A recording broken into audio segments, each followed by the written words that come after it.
Bonjour à tous, bienvenue à l'émission L'Entre-deux, émission numéro 2. Aujourd'hui, on va parler, encore une fois, du Bitcoin. On ne peut pas passer à côté avec tout ce qui se passe. On va aussi avoir une petite capsule d'économie et bien sûr un petit point sur la géopolitique. Et aussi, je vais vous parler du mot de la fin. OK? On se voit tantôt.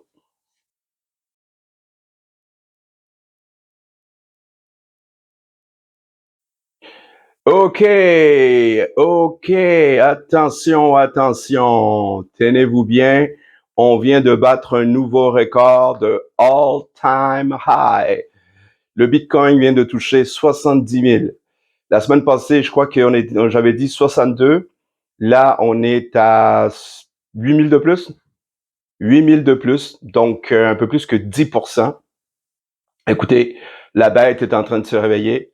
The Beast, comme ils disent maintenant, que ce soit les fonds mutuels, que ce soit les banques, même des gens des grands magnats de l'immobilier là qui voyaient pas le Bitcoin, qui sont en train de vraiment porter attention, comme Grant Cardone, qui ne faisait que de l'immobilier. Et il vient de sortir une vidéo. Il m'a vraiment surpris parce que lui, il parle quasiment jamais du Bitcoin. Et qu'est-ce que je vois? Il est en train de dire, "This is the best asset I never see." C'est-à-dire, c'est le meilleur actif que j'ai jamais vu de ma vie. D'accord? Donc, le Bitcoin est en train de faire parler de lui de plus en plus. OK? Donc, on a vraiment touché 70 000. C'est un nouveau record historique. Là, il a descendu à 68, mais la tendance est à la hausse. Et aujourd'hui, tout le monde est sur le qui-vive parce que on est en train de toucher un terrain inconnu. Donc, je vous ai déjà parlé de la tendance à la hausse pour plusieurs facteurs et pourquoi le Bitcoin, c'est quelque chose que vous devez considérer. Moi, je suis pas conseiller financier, je suis pas ici pour vous dire quoi faire, mais tout ce que je peux vous dire, c'est qu'il y a des milliardaires, il y a des millionnaires, il y a monsieur, madame, tout le monde et qui en achètent. Il y a des fonds souverains qui sont en train d'en acheter et c'est pas pour rien. Donc, suite à cette vidéo-là, informez-vous, voyez pourquoi il est important de peut-être considérer ça une partie, ok, que ce soit dans l'or, que ce soit dans le Bitcoin ou peut-être même dans le domaine d'Ether, quelque chose d'actif qui vraiment tient la route, d'accord?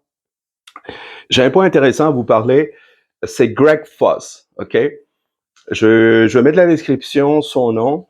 C'est un trader canadien, ok, qui vient de Saint-Lambert, donc c'est un anglophone de Saint-Lambert, de la Rive-Sud. Pour ceux qui m'écoutent de la France, c'est ça. Donc, il fait partie des anglophones de Montréal et il a travaillé beaucoup à la Bourse de Toronto dans le domaine minier. Il a géré des gros fonds mutuels canadiens, des milliards aussi. Et aujourd'hui, il est à la retraite. Puis depuis 2 ans, euh, à peu près 2, 3 ans, il s'est converti au Bitcoin.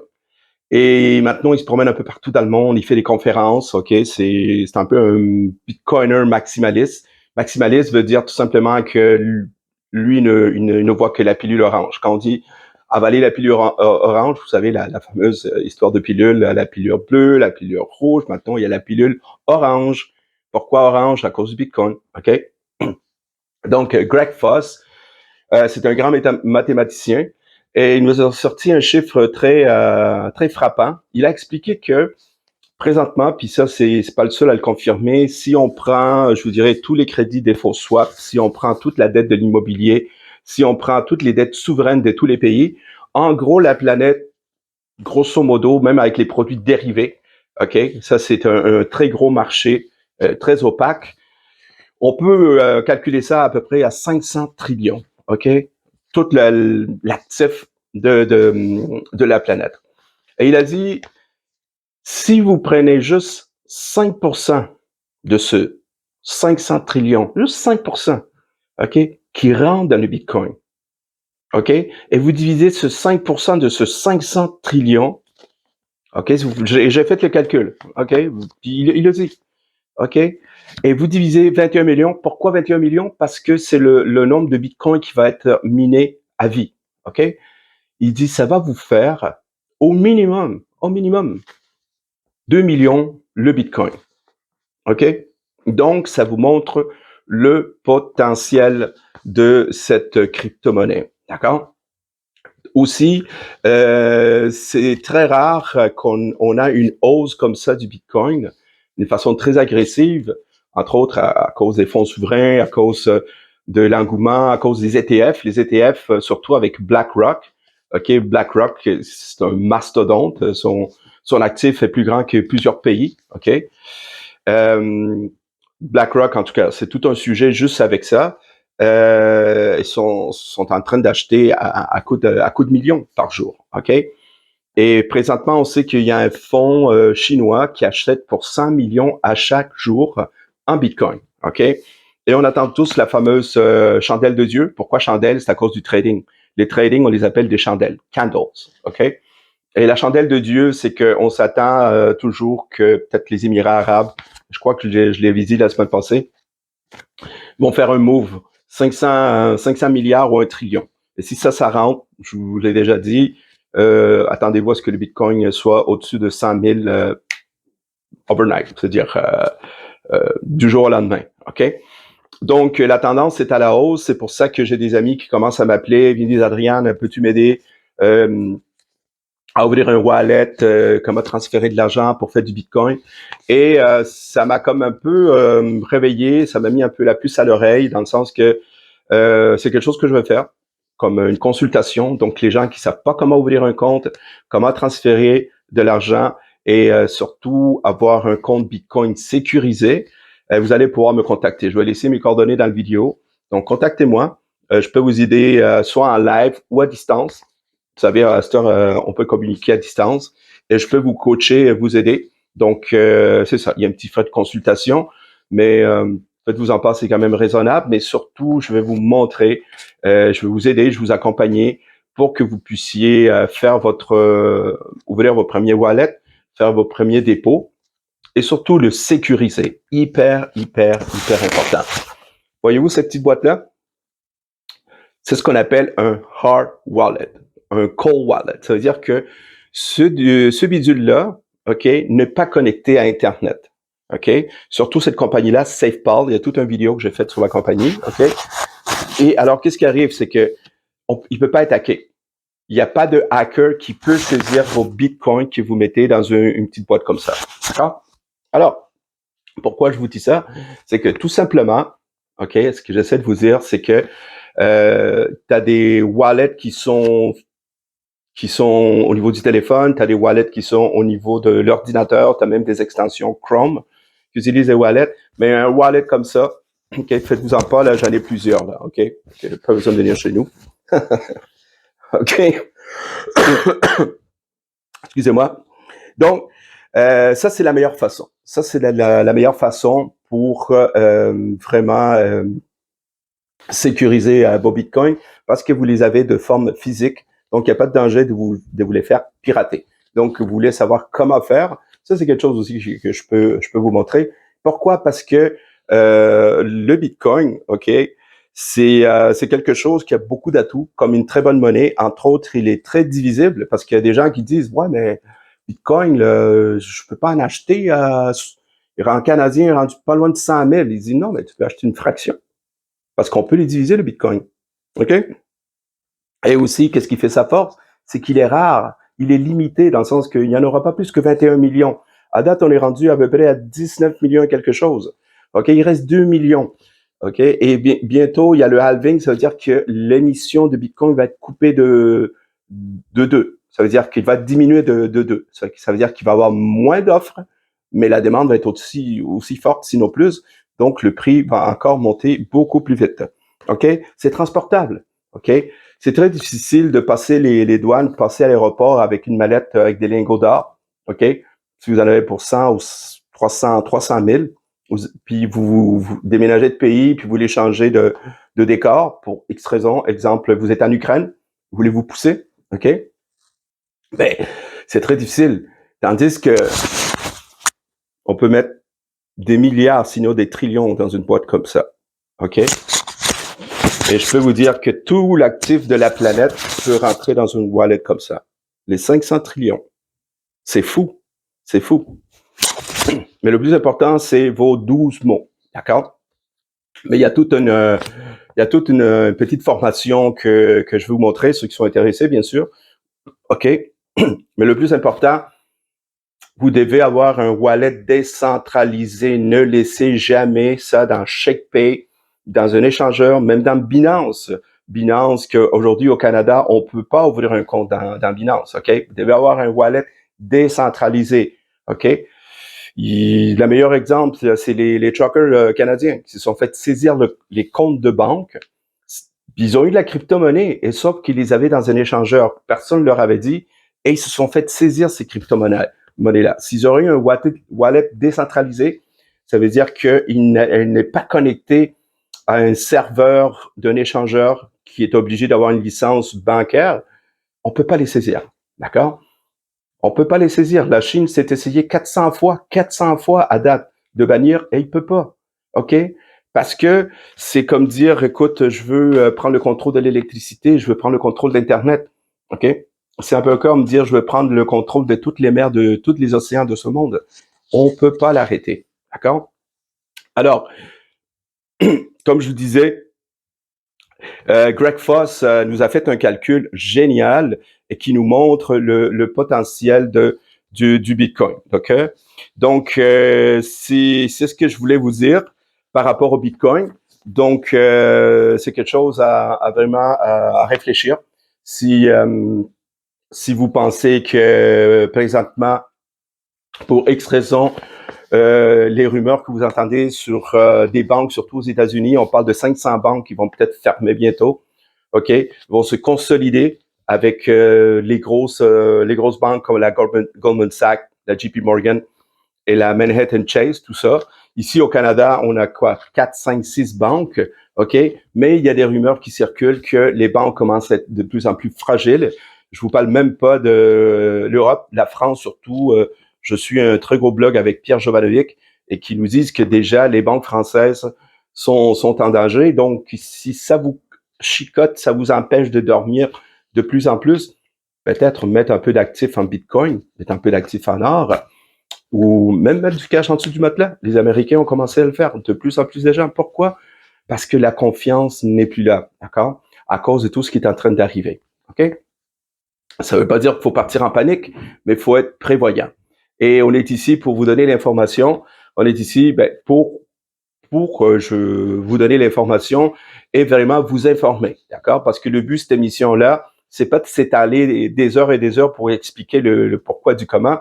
C'est de vraiment vous donner des cues, vous donner des pistes pour que vous allez fouiller, parce qu'il est hyper important que vous commencez à vous réveiller. Et le Bitcoin fait partie des assets, OK? Des actifs que vous devriez sérieusement considérer. À ce temps que maintenant, les ETF sont rendus légales et que la SEC américaine a approuvé le tout. Donc, le statut de crypto-monnaie pour faire blanchir de l'argent que les pirates informatiques utilisent ou le narcotrafiquant utilise, c'est fini ça. C'est fini. On est rendu à un autre niveau. Maintenant, le Bitcoin fait partie d'un portefeuille d'à peu près 90% des fonds de pension en Amérique du Nord. D'accord? Donc, c'est quelque chose à considérer. Et puis, voilà. Donc, on se revoit tantôt avec l'autre rubrique. Merci beaucoup.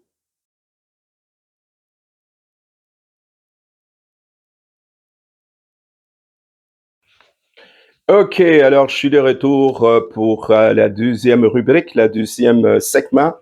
Économie. Économie. On peut pas passer à côté. OK?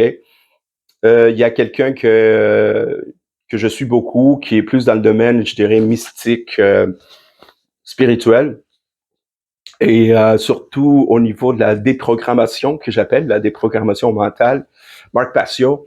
Et un jour, il a lancé une phrase, il dit, savez-vous, c'est quoi la plus grosse religion au monde? Parce que la religion, OK, c'est un système de croyance. Tout est un système de croyance, OK? Le gouvernement, c'est un système de croyance. Si on y croit plus au gouvernement, il s'écroule, OK?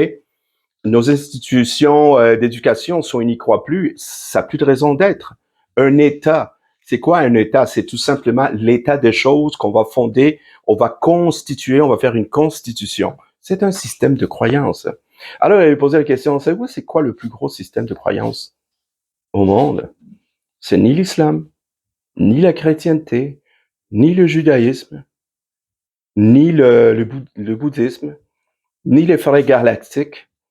Le plus gros système de croyance, la plus grande religion, c'est l'argent. L'argent, que ce soit le dollar, que ce soit l'euro, ok?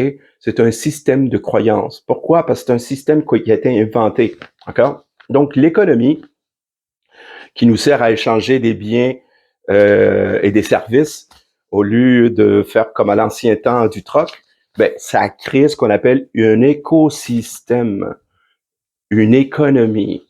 Et présentement, l'économie au niveau mondial, eh bien, ça roule pas bien. OK? Ça tourne carré, comme on dit. D'accord? Et on est ici pour vous informer parce que ça a un très gros impact sur votre vie. D'accord? Et d'ailleurs, je me suis toujours posé la question pourquoi ils nous enseignent pas à l'école, au secondaire, vraiment comment gérer les dettes, comment gérer les prêts, gérer une carte de crédit. Mais c'est voulu, d'accord? C'est voulu pour qu'on s'endette, pour qu'on alimente ce système-là. Mais ce système-là, il est à bout, OK? Donc, j'ai écouté une émission de Institut des libertés avec Charles Gave. Charles Gave, c'est un très gros homme d'affaires français qui a eu beaucoup de succès en bourse et qui donne des conseils maintenant, un peu pour aider les gens, un peu pour sauver les gens du Titanic. Le Titanic est en train de couler. OK? Et Charles Gave, ici, nous explique le problème de la dette publique. Bien sûr, lui, il parle au niveau de la France, mais si vous prenez la France, vous faites un copier-coller avec le Québec et le Canada, là, c'est tout à fait la même chose, OK? Et il parle le problème de la dette publique. Ça veut dire que nos gouvernements sont trop endettés, OK? Ils ont la difficulté à payer le paiement minimum de leur carte de crédit, OK? Je parle la carte de crédit du Québec, du Canada, OK? Ou de la France, appelez-la comme vous voulez, OK? Présentement, juste pour vous donner un exemple, la France, OK? Il y a le ministre des Finances, Bruno Le Maire, qui s'est rendu compte, en tout cas, il a avoué que la France a une dette de 300 milliards à rembourser. C'est de l'argent, ça.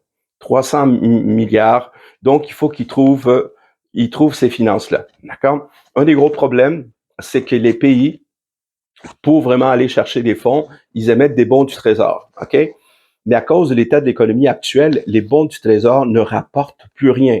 Mais surtout, les gens qui achètent, les institutions qui achètent les bons du trésor souverain de la France, du Canada, des États-Unis, OK? C'est des gros fonds, des gros gestionnaires, des gros milliardaires, OK?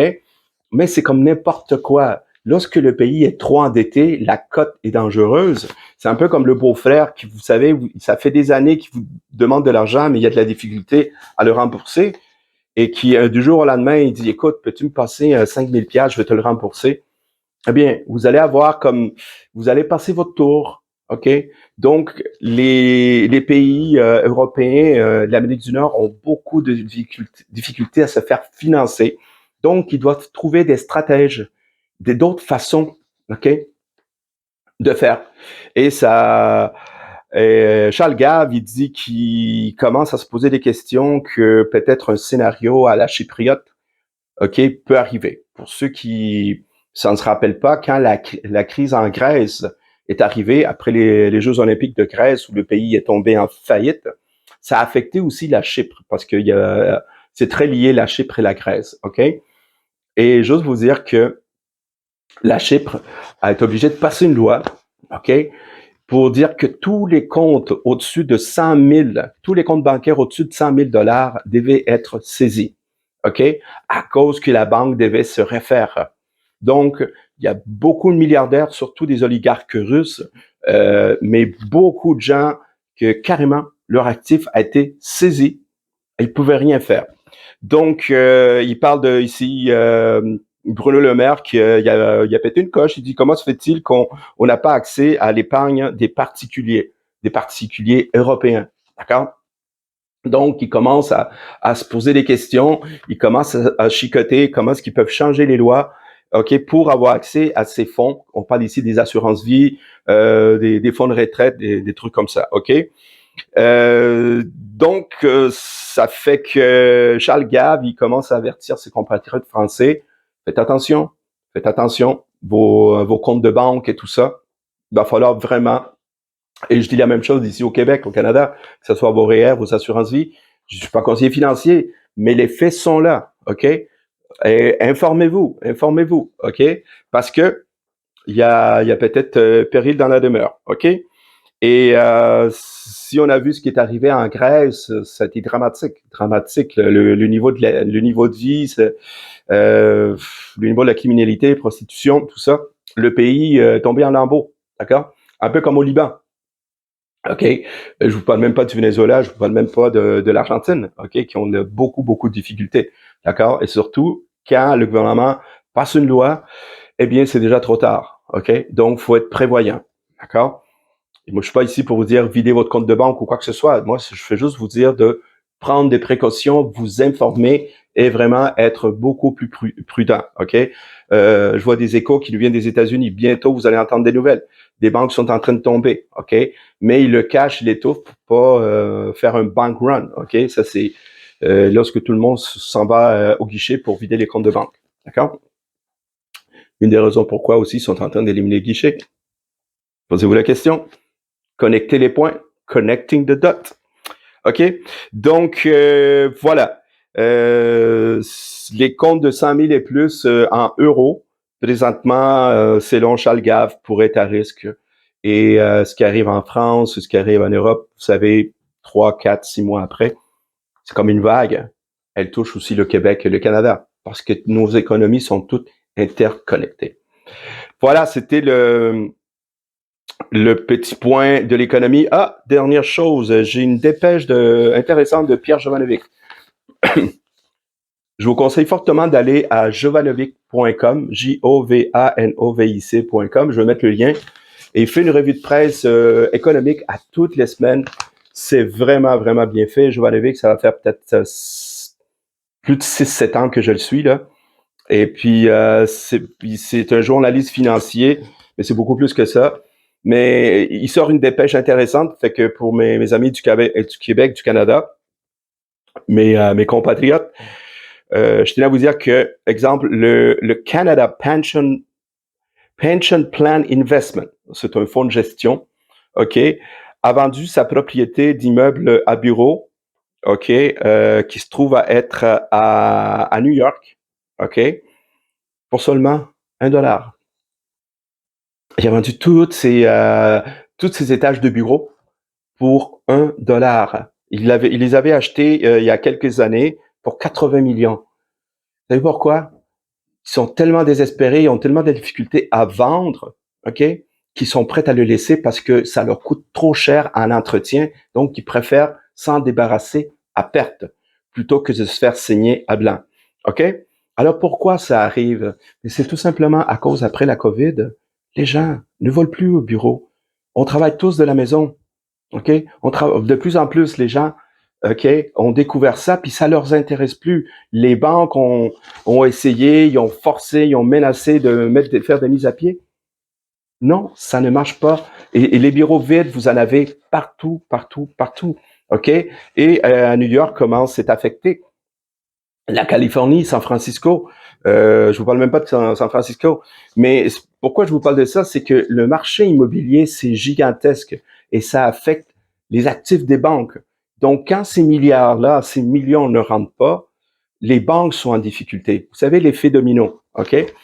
Donc, ça, c'est des signaux. Vous savez, le signal de la petite grenouille, là, ça se met à bouillir là, de plus en plus. Là. C'est de ça que je vous parle. Alors, je ne fais pas juste vous dire, vous balancez ça comme ça, c'est pour que vous voyez les liens, OK? Pour que vous compreniez que quand ça commence à affecter là, ben, ça descend de plus en plus, puis à un moment donné, ça va finir par toucher notre poche, notre portefeuille. D'accord? Donc, je trouvais ça très intéressant, OK, que le fonds de pension canadien était prêt à le vendre pour $1. C'est une vente symbolique, là. En voulant dire, je m'en débarrasse, là, parce que ça continue même, on peut s'en aller à la faillite. D'accord? Donc, c'était ma capsule d'économie et je vous reviens avec la prochaine capsule de géopolitique.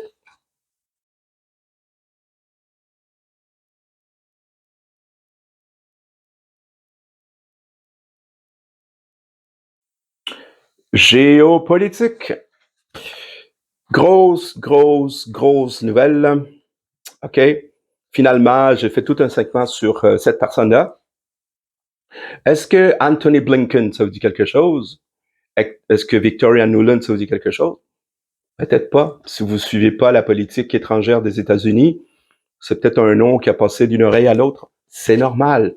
Parce que c'est des gens, peut-être moins Anthony Blinken, OK, qu'on voit de plus en plus avec Zelensky et qui se promène un peu plus, mais Victoria Nuland, c'est qui cette femme-là? OK?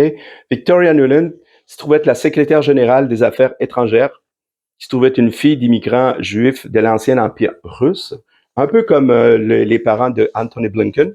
OK? C'est comme si ces gens-là avaient une dent contre l'empire russe, tout ce qui est Russie. OK? C'est les autres qui sont à la tête de Washington, qui ont influencé depuis les 15 dernières années, c'est des faucons, c'est des battants en guerre. Ça veut dire que war, OK, de plus en plus.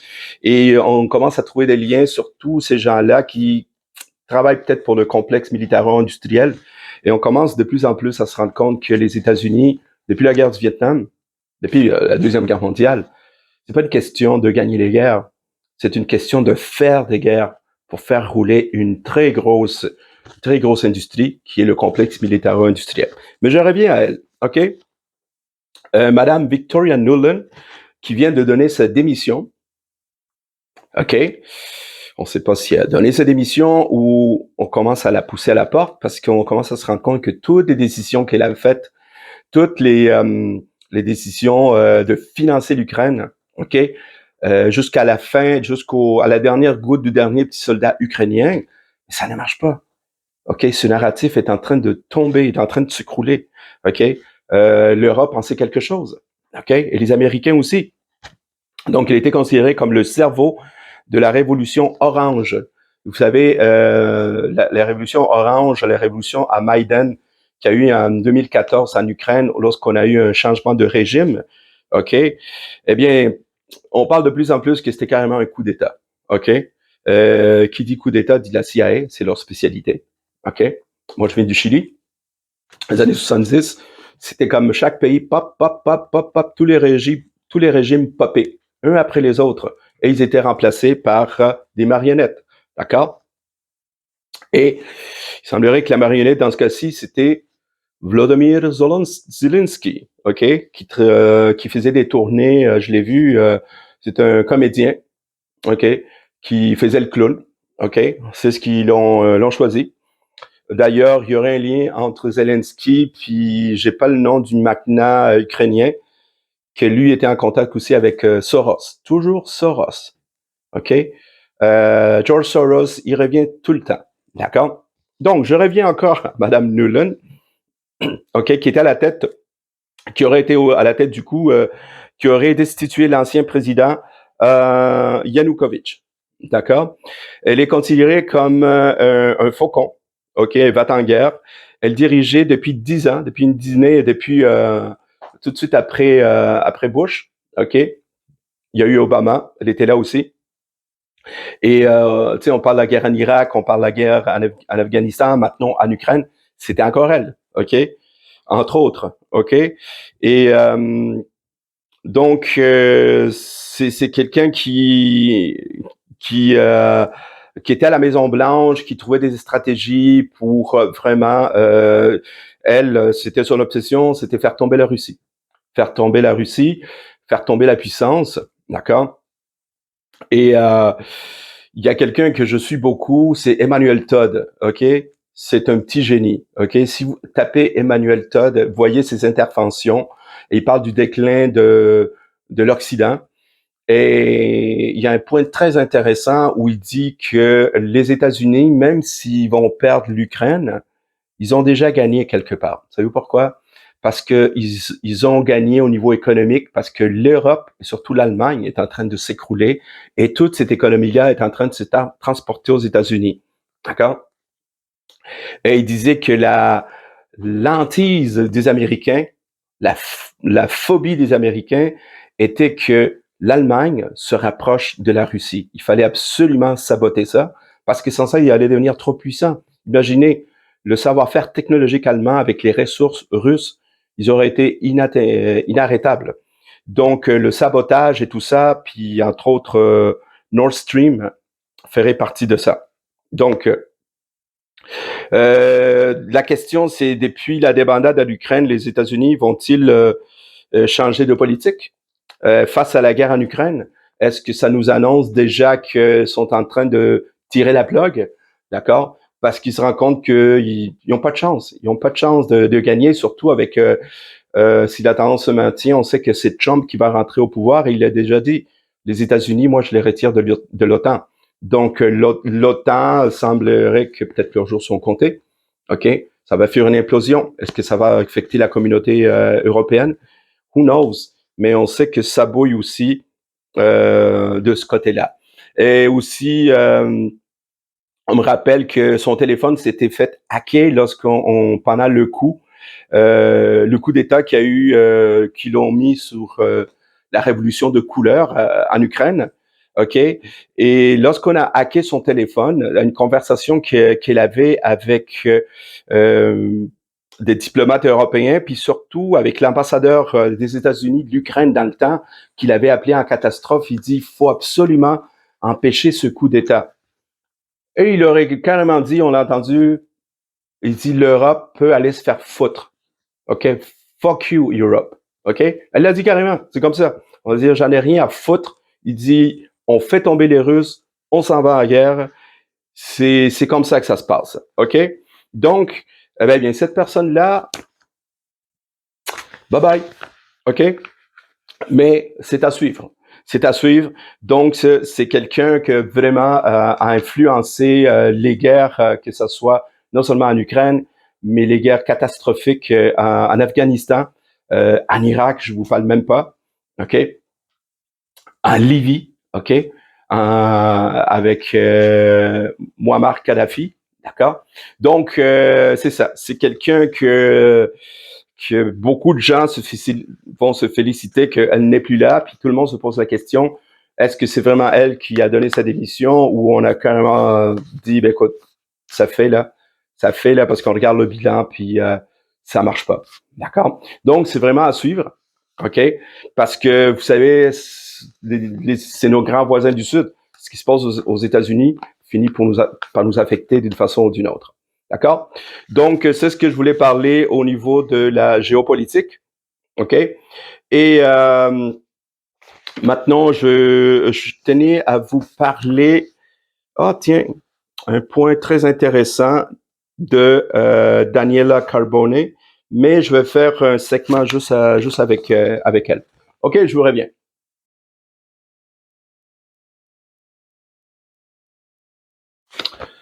Voilà. Donc, ça bouge, ça chauffe. Je tenais à vous partager une entrevue que Daniela Carbone a faite avec Edward Griffin. Okay?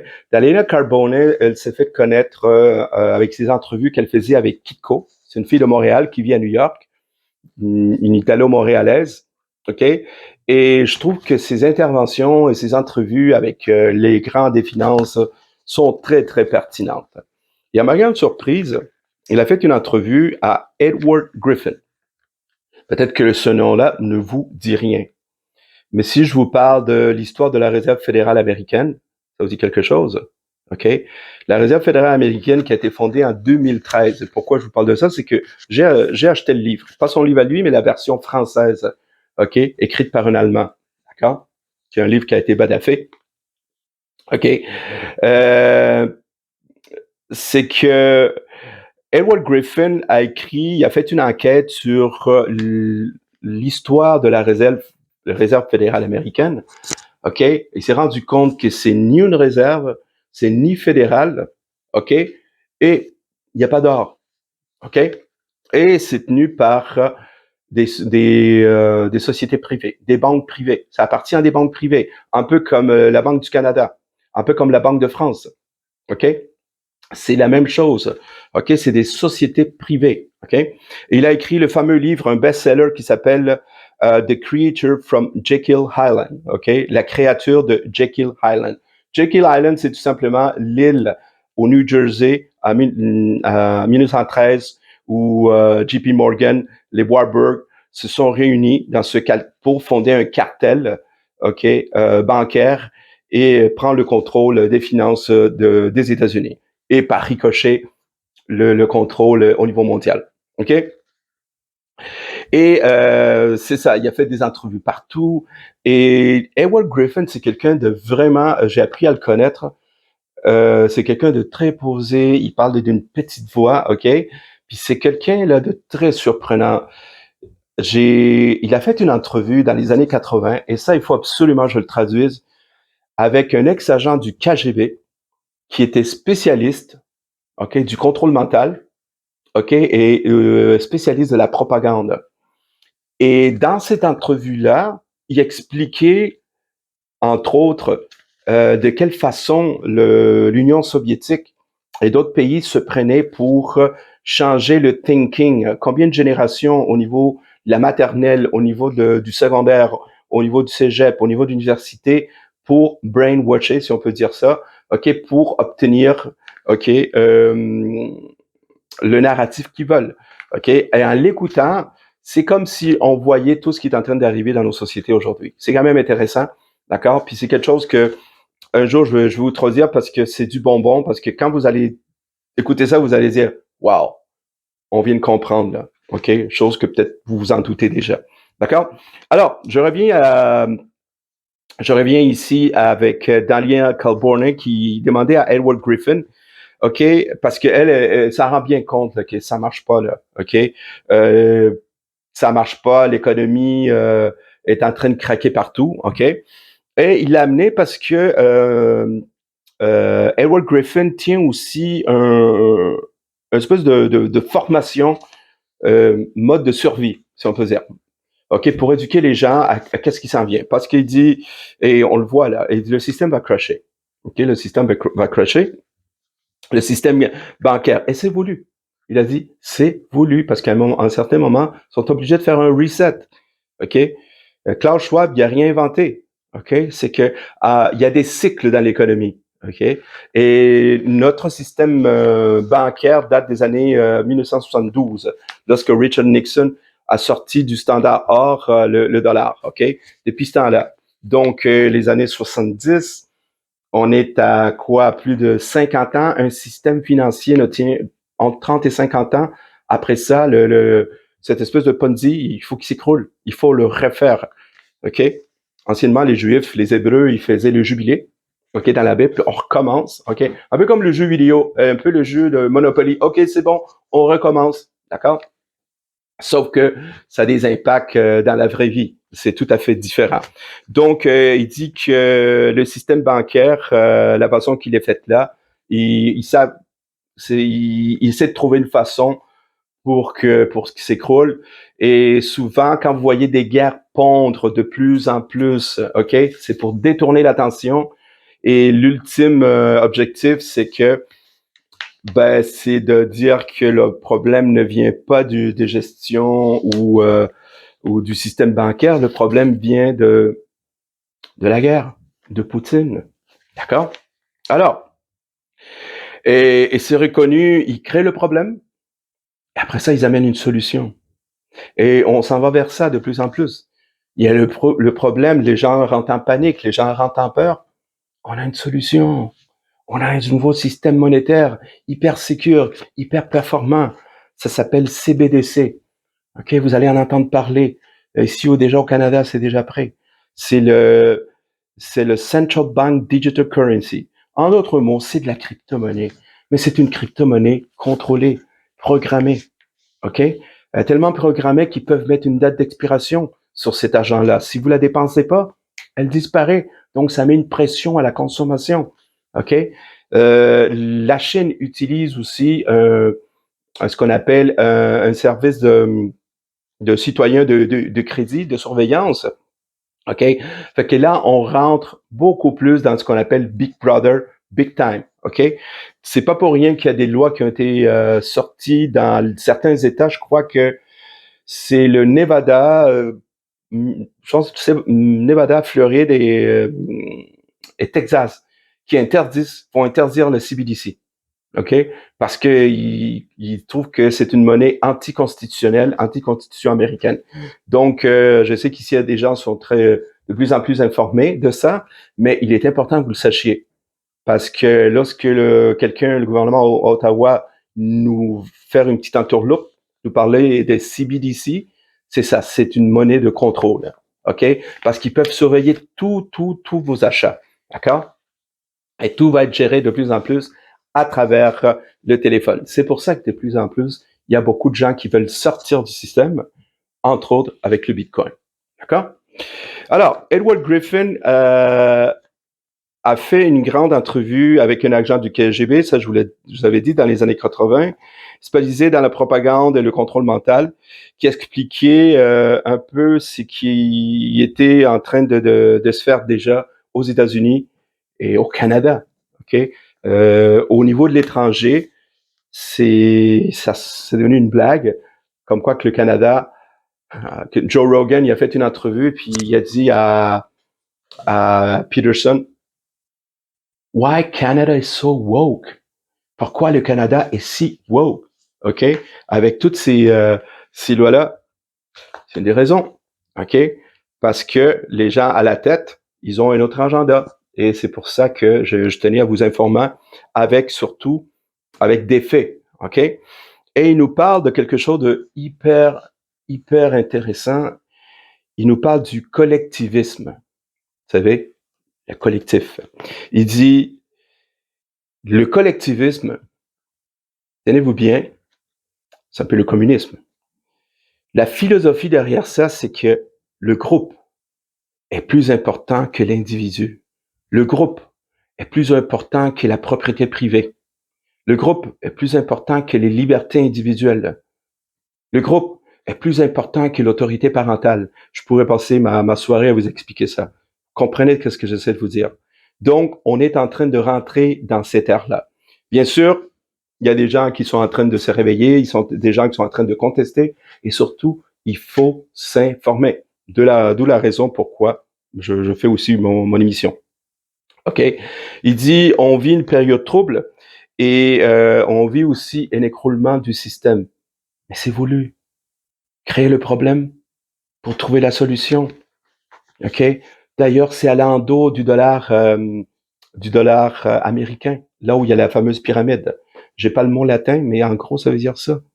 Trouver la raison à travers le chaos. OK?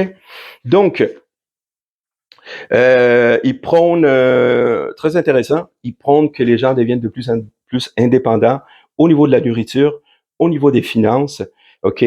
Aussi, il dit, préparez-vous, il est important de créer un réseau d'entraide, un réseau avec la famille, avec vos amis. OK? Parce que oui, on va passer une période trouble. Donc, pourquoi? Mais le temps de tenir le coup lorsque le tsunami va passer. OK? Donc, c'est très intéressant. C'est de l'ordre public. Les grands podcasters, ils s'en cachent plus. Ils le disent, d'accord? Donc, vous savez, il y a deux façons qu'on peut pas avoir l'information. OK? C'est soit que la personne n'a jamais entendu parler. Il était vraiment pas au courant parce qu'elle vivait dans le Grand Nord, elle travaillait dans le bois. Il a jamais frappé cette information-là. Fait qu'il pouvait pas le savoir. Mais il y a une autre façon aussi de pas être au courant de l'information, c'est de l'ignorer, lui, lui tourner le dos. Et ça, il y en a des millions qui sont en train de le faire. OK? Donc, vraiment, mon but aussi, c'est checker un peu le cocotier, revenir sur Terre et vraiment s'informer et suivez ma capsule. Suivez ma capsule d'information. Je vais vous donner des pistes, je vais vous donner des plugs où aller chercher l'information et surtout, vous allez la valider par vous-même. Pas parce que je vous le dis, OK? Surtout, vous devez aussi faire vos double check. OK? Vous devez vérifier, contre-vérifier. C'est hyper important. OK? Mais au moins, donnez-vous la peine. Parce que le monde est en train de changer. Le monde est en train de basculer. D'accord? Donc, voilà, je vous reviens avec le mot de la fin.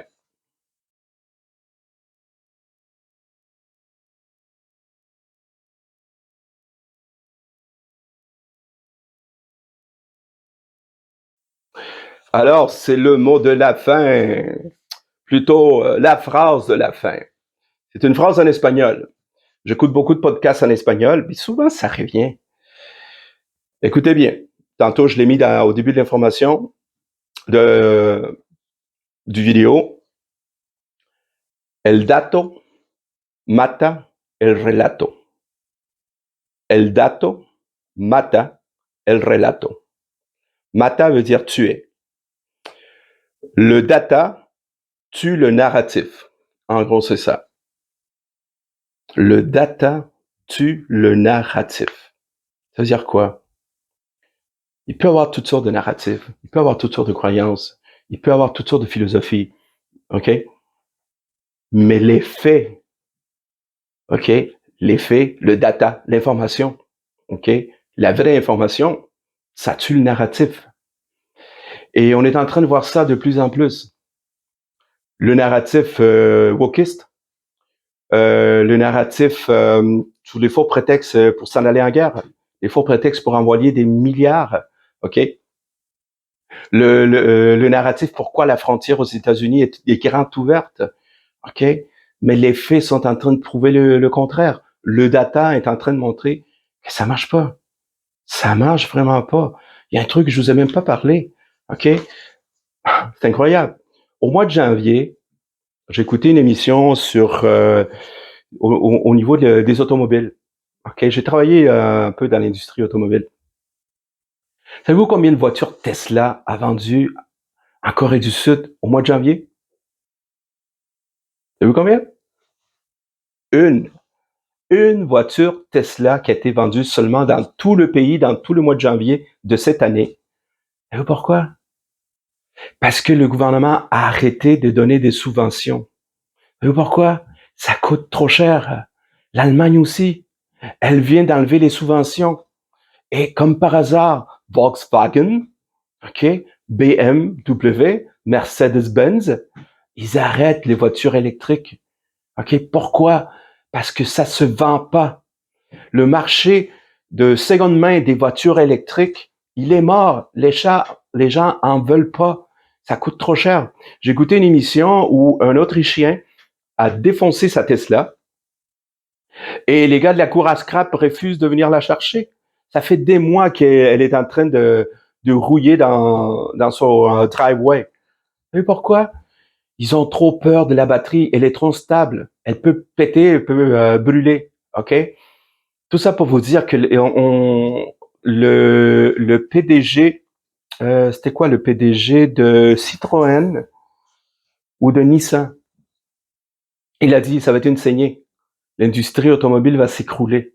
OK? Et le narratif aussi du réchauffement planétaire. On voit plus Greenpeace attaché après une baleine ou un bateau. OK? Parce que ça, c'est fini. OK?